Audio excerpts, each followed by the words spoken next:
एक पुष्प होता है आंख का सफेद और एक पुष्प होता है हल्का सा नीला। करें दर्शन आप लोगों ने? जम के तो बोलो जरा, करें ना? एक सफेद होता है, एक हल्का सा नीला होता है। सफेद आंख का जो पुष्प होता है वो केवल देवाधिदेव महादेव का एक स्वरूप होता है, और हल्का सा जिसमें गुलाबीपन नीलापन होता है वो शिव, पार्वती, गणेश, कार्तिकेय, अशोक सुंदरी, जया, विषहरा, सामरीवारी, दौतली, देव और शिव जी के जितने गण हैं उन सबका प्रतीक होता है।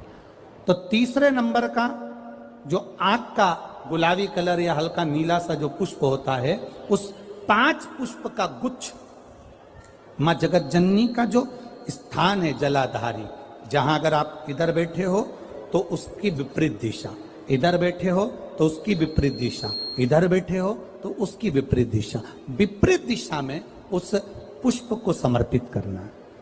अच्छी पढ़ाई करो, अच्छी मेहनत करो, और मेहनत के साथ में जब कंपटीशन एग्जाम के लिए जा रहे हो, उस जगह पर सीए की पढ़ाई भी कर रहे हो, चाहे किसी भी पढ़ाई में लगे हो, मेहनत के साथ में बाबा देवाधिदेव महादेव को 3 प्रदोष या 3 शिवरात्रि आप दिल से बाबा को समर्पित कर कर, बाबा से प्रार्थना कर कर अशोक सुंदरी पर चढ़ाई हुई बेलपत्र को वापिस लेकर आइए। जिस विद्या स्थल पर आप पढ़ाई करते हो, जिस कमरे में आप रहते हो, वहां उस बेलपत्र को 3 प्रदोष की या 3 शिवरात्रि की बेलपत्र रखिए।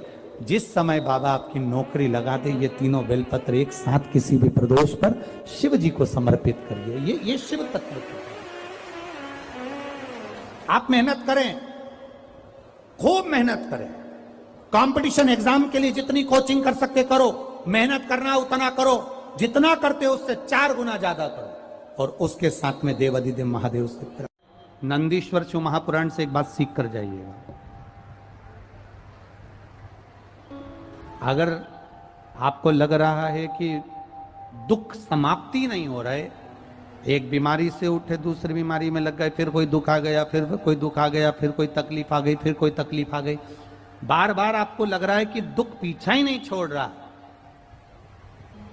तो नंदीश्वर शिव महापुराण की कथा आपको कह रही है, प्रदोष के दिन, प्रदोष काल में 2 जगह दिए लगाना प्रारंभ कर दो। पहला, बेलपत्री के वृक्ष के नीचे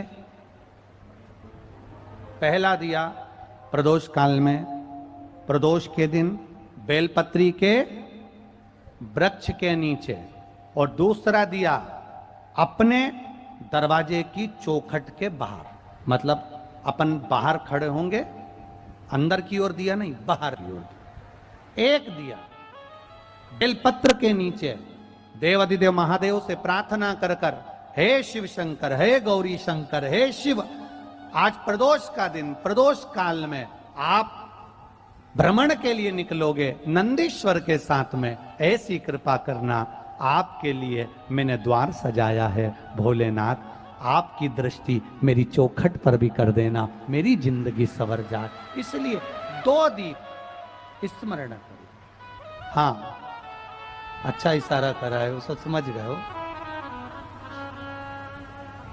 जिस दिए को आप लगाओगे प्रदोष के दिन, प्रदोष काल में, एक दिया बेलपत्री के वृक्ष के नीचे लगाया है, और दूसरा दिया जब आप घर में प्रवेश करोगे तो राइट हैंड पर ही लगाएं। कौन से हैंड पर लगाएं? राइट हैंड पर। बहुत बहुत साधुवाद आपको दीदी, धन्यवाद, धन्यवाद दो। उन्होंने इशारा करके बताया कि दिया किस ओर लगाएं, कम से कम अपने को अंदाजा तो लग जावे ना दिया किस ओर लगना चाहिए। साधुवाद था, बहुत बहुत साधुवाद। विषम परिस्थिति में फंसे हुए हो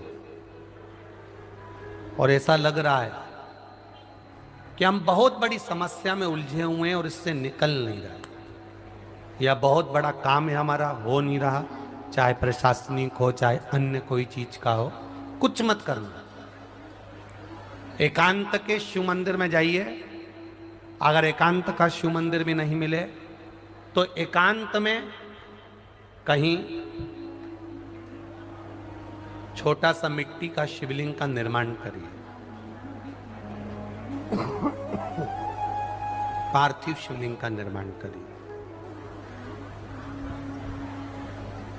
पर करना एकांत में, घर के बाहर, किसी एकांत में। शिवलिंग का निर्माण कर लो, या तो एकांतेश्वर महादेव पर